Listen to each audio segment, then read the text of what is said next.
Imaginez. Un milliardaire rentre tard chez lui.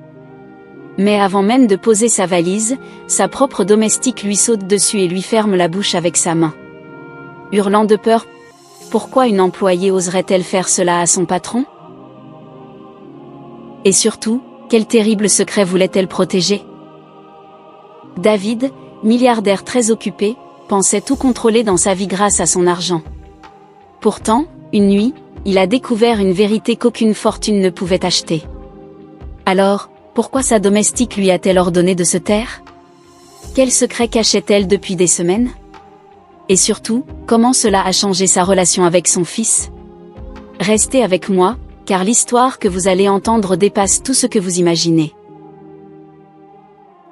David Okoro, grand homme d'affaires d'Abidjan, venait de rentrer d'un dîner de gala.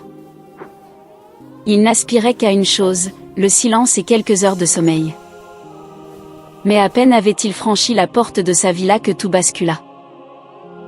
Une main se plaqua violemment sur sa bouche. Son cœur bondit.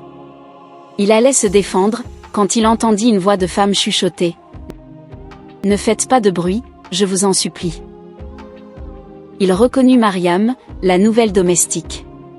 Ses yeux tremblaient de peur. David, furieux, demanda « Tu es devenue folle? Qu'est-ce que tu fais ?» Mariam respira fort et répondit d'une voix basse.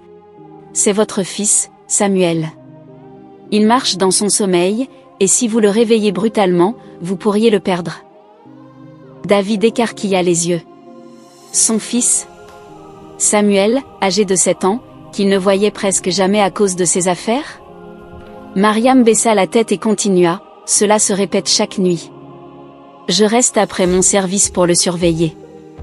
Hier, il a failli tomber dans l'escalier. » Le milliardaire sentit une boule lui serrer la gorge. Comment avait-il pu ignorer cela? Pourquoi ne m'as-tu rien dit? Demanda-t-il. Parce que je pensais que ça ne vous intéressait pas, répondit-elle doucement. Ces mots frappèrent David comme une gifle. Tout l'argent du monde, et pourtant, il avait raté l'essentiel, être présent pour son fils. Soudain, des pas résonnèrent dans le couloir. Samuel apparut, les yeux mi-clos, murmurant « Papa ». David s'agenouilla aussitôt et ouvrit les bras. L'enfant se blottit contre lui. « Je te cherchais », murmura Samuel. À cet instant, David comprit. Ce petit garçon n'avait jamais eu besoin de jouets hors de prix, ni d'école privée, mais seulement de son père. Il le porta jusqu'à son lit, le borda et resta à ses côtés, la main posée sur son front. Mariam, debout près de la porte, regardait en silence. Le lendemain matin, pour la première fois depuis des mois, David partagea le petit déjeuner avec Samuel. Le garçon n'en croyait pas ses yeux. « Tu ne vas pas au bureau ? » ?»« Pas aujourd'hui. »« Je veux être avec toi, » répondit son père. Peu à peu, David changea. Il annula des voyages, assista aux devoirs de Samuel, l'accompagna même à l'école. Chaque sourire de son fils avait plus de valeur que toutes ses affaires réunies. Mariam, discrète, continua de veiller. Mais dans le cœur de David, elle représentait désormais bien plus qu'une employée, elle avait été celle qui l'avait réveillé avant qu'il ne perde définitivement son enfant. Un soir, David s'approcha d'elle et dit « Merci. Tu m'as ouvert les yeux. »« Je n'ai fait que mon devoir, » répondit Mariam. « Non. Tu m'as rendu mon fils. Et ça, aucun argent ne peut l'acheter. » Ce soir-là, David comprit que la vraie richesse ne se mesure pas en voiture ni en villa, mais dans les rires partagés avec son enfant.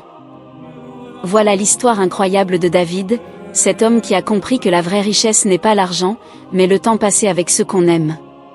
Et vous, pensez-vous que l'argent peut remplacer l'amour d'un parent? Dites-le moi dans les commentaires.